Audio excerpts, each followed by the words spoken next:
Just doing one of our shortenings on a door.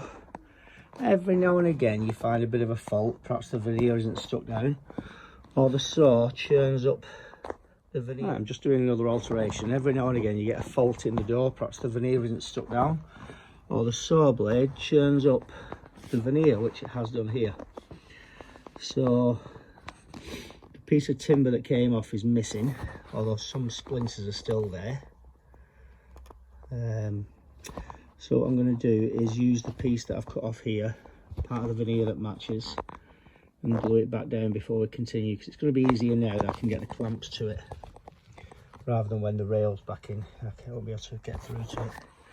So I'll just see how I can improve that. Right, so I've put the piece back, which came from there. So obviously the closest match to the grain will be here. So I'm just going to cut a piece out of there, pop it back in. So I'm going to have to tidy this up a little bit, cut a shape out and pop it back in. Right, so it's just going to be a case of gluing that down, clamping it down, letting the glue go off. Once the wood filler's in there, then I think it should look okay. I'm going to put little pieces, I think, in these other little splinters. It will take time, but it will come out better in the long run. Right, we're all glued up and ready to clamp it up. When the glue goes off, we'll take it off and see how it's turned out. Right, the glue's gone off. We're just going to have a look how it's turned out.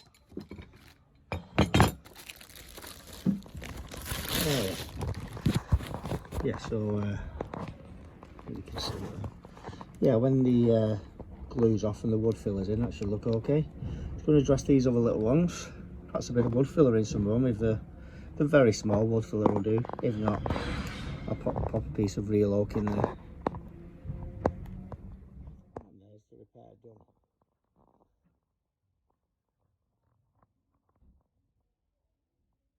Just have a real close inspection to see that anything's been on. I'm just going to tart these little bits up as well. But yeah, pretty happy with that. It's finished. This might be the other side. The side with the repaired chip. But yeah, I think it's looking pretty well. Show the other side in a sec. And there we go. There's the other side. Looks pretty well. You can't tell from a distance. You know, it's only upon very close inspection you can see any fault there at all, or that any work's been done on it for that matter.